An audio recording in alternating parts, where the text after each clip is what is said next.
Bonjour, alors aujourd'hui je vais corriger l'exercice 5 du brevet des collèges de Pondichéry, avril 2016. Alors c'est l'exercice sur les fonctions et sur la lecture graphique.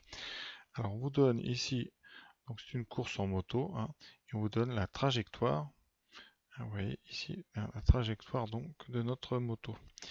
Et on va représenter sur un graphique qu'on nous donne ici, on a représenté, eh bien la hauteur de la moto en fonction du temps. Voilà, alors comment on fait ça? Il faut évidemment connaître déjà la formule qui donne la hauteur en fonction du temps. Elle est donnée ici, hein. Et pour vous montrer comment on fait pour tracer cette courbe, j'ai utilisé GeoGebra. C'est un logiciel pour tracer des courbes. Alors, j'ai rentré ici donc le point pour chaque valeur de t entre 0 et 4 à peu près. Et je vais aller de 0,01 en 0,01. Et vous allez voir tranquillement. Alors au départ, on part évidemment du point qui est en 0,5. Et quand le temps avance, c'est vrai. Alors, on voit pas les points successifs. Voilà donc la hauteur de la moto. Voilà. Alors on peut, si on veut, ici agrandir un petit peu pour voir mieux la hauteur. Et je vais activer la trace. C'est-à-dire que quand je vais bouger, là, vous allez voir, les points vont rester. Alors voilà, si je bouge tout doucement, donc voilà, des centaines de points qui dessinent tout seuls. Voilà. Et si je vais trop vite, eh bien, je peux comme ça repartir et essayer d'en faire plus. Voilà. Et au final, vous voyez, c'est comme ça que se forme une courbe, point par point, des centaines, des milliers de points. Et à la fin, eh bien, vous voyez, ça donne ceci. Voilà. Alors normalement, on la trace que pour les valeurs, les hauteurs positives, hein, et du temps positif, puisque sinon la moto passerait dessous, hein, à cet endroit-là. Donc là, ici, ça veut dire que vous verrez, la moto, en fait, eh bien ici, ne peut pas aller en dessous, sinon elle s'écraserait dans le sol. Et ici, le temps étant positif, on démarque à partir de 0. Donc voilà, hein, pourquoi, vous voyez, hein, la forme qu'on vous donne, c'est exactement cette forme-là. Et donc, chaque point correspond à un couple temps et hauteur. Et avant de passer donc au corrigé, juste pour ceux que ça intéresse, ce petit ici, cette chose-là, je bouge, s'appelle un curseur et on le fabrique avec, dans le logiciel GeoGebra que vous pouvez télécharger gratuitement, on le fabrique avec cette touche ici. Hein, donc je vous laisse essayer de faire ça. Hein. Voilà. Et maintenant, passons donc au corrigé. Alors, on vous demande, hein, c'est un vrai ou faux. Voilà. Alors, première question assez simple, c'est de l'algèbre. On vous demande si en développant cette fonction ici, on trouve ceci. Eh bien, tout de suite. Alors, comment peut-on faire? Il y a deux façons. Soit on développe et on regarde si les deux résultats coïncident, soit on essaie de trouver un argument pour dire qu'ils ne coïncident pas. Alors, quelque chose qu'on peut voir, mais il faut quand même être assez fort en maths, même si quand je vais le dire ça vous paraît évident, eh bien vous pouvez essayer de comparer des valeurs à certains endroits, et notamment en t égale 0. Qu'est-ce qu'on sait en t égale 0? Eh bien en t égale 0, quand on remplace dans la première formule, qu'est-ce qu'on obtient? Moins 5. Donc combien vaut h? H de 0 vaut donc moins 5 fois 0, c'est-à-dire 0, moins 1,35, multiplié par 0, moins 3,7, qui donne donc moins 1,35 fois moins 3,7. Alors combien ça donne? Eh bien la valeur m'importe, mais ce que je peux vous dire, c'est que le produit de deux nombres négatifs est un nombre positif. Donc ici on va trouver un nombre positif qui est 1,35 fois 3,7. Je le note.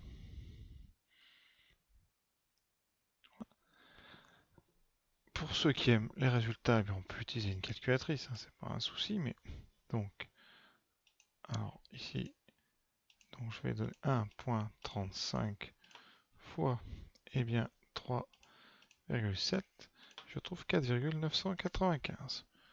Donc ici, on trouve plus, hein, sur très important, plus 4,995. Voilà. Et dans l'expression qu'on nous propose, eh bien, dans l'expression qu'on nous propose, quand on remplace t par 0, on trouve h de t, h de 0 ici qui vaudrait 0 plus 0 moins 4,995. Donc c'est impossible. Donc l'expression qu'on vous donne est fausse. L'expression, alors comment dire ça? L'expression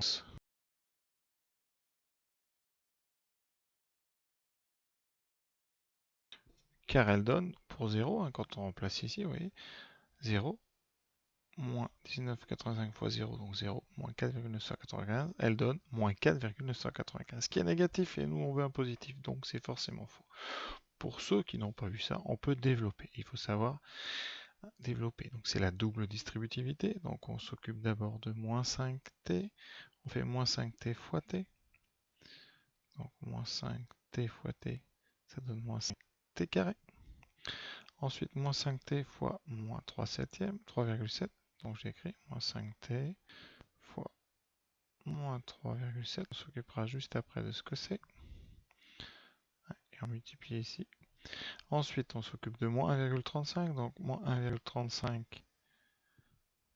fois t. Et moins 1,35 fois moins 3,7. Et on va calculer tous les résultats. Alors, qu'est-ce que ça donne? Plus, donc on a moins fois moins, ça donne plus. 5 fois 3,7, ça donne 18,5. Et vous avez un t. Ensuite, moins 1,35 t.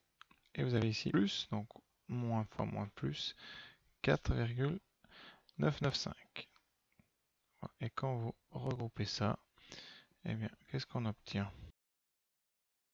Donc, moins 5t2 plus 18,5 moins 1,35, donc 17,5 moins 0,35, donc 17,15 t plus 4,984. Et vous voyez, si on compare, on ne trouve pas la même chose, on ne propose pas la même chose, même après réduction, donc c'est faux. Alors la question 2 est beaucoup plus simple. Alors, quand il quitte la rampe d'après le texte, hein, vous voyez ici, on est à t, donc t égale 0. Voilà. Et donc, il y a deux façons de faire, soit avec la formule ici qui est donnée, on remplace t par 0, on l'a déjà fait, ça donne 4,995, donc à peu près 5 mètres. Soit vous faites par le dessin, et vous voyez qu'ici, la hauteur pour t égale 0, c'est plutôt 5 mètres. Donc c'est pas du tout 3,8. Donc c'est faux. Donc la deuxième, hein, pareil que la première, c'est faux. Donc je note là-haut. Et on peut passer à la troisième question. Le saut de Gaëtan dure moins de 4 secondes. Alors, on va utiliser le graphique. La courbe est donnée. Donc le saut, eh bien, le démarrage est ici en t égale 0, 5 mètres.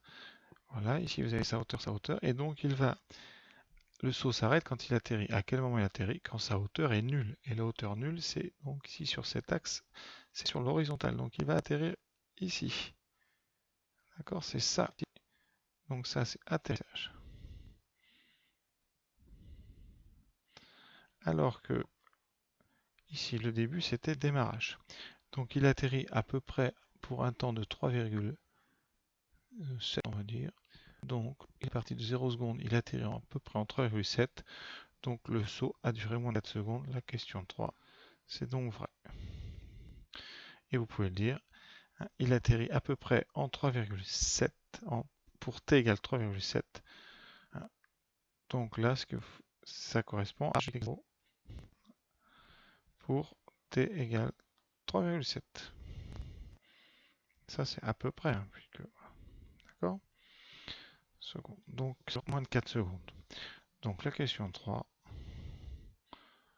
c'est vrai.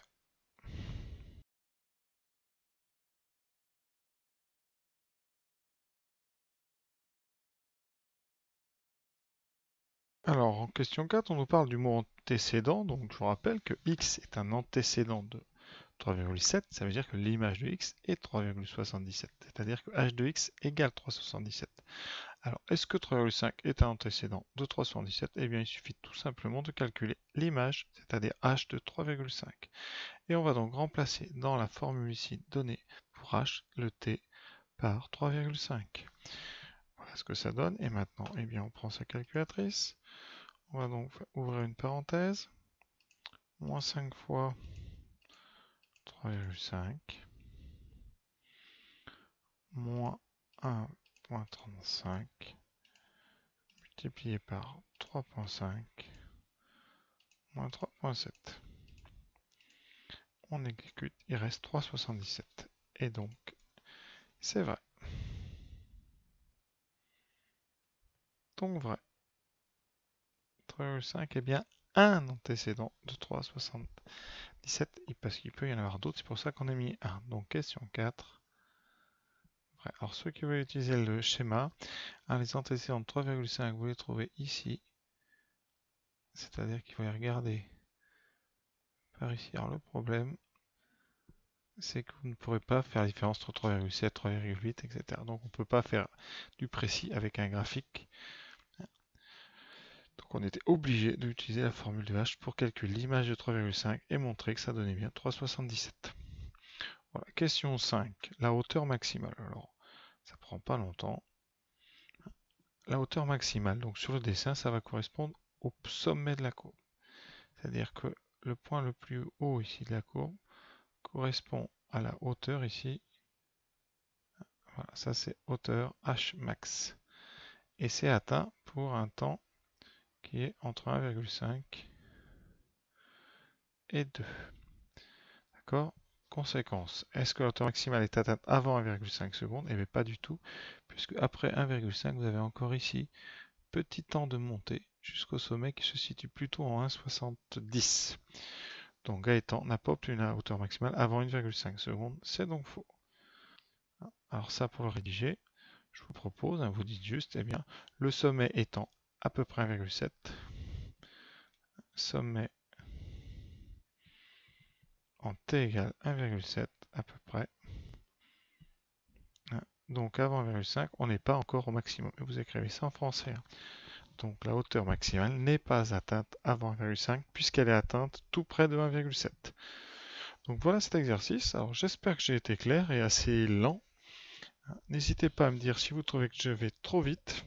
Comme ça je ralentirai dans les prochaines vidéos. Puisque ce n'est que la première d'une longue série. Voilà, merci de m'avoir écouté. Et vraiment n'hésitez pas. À bientôt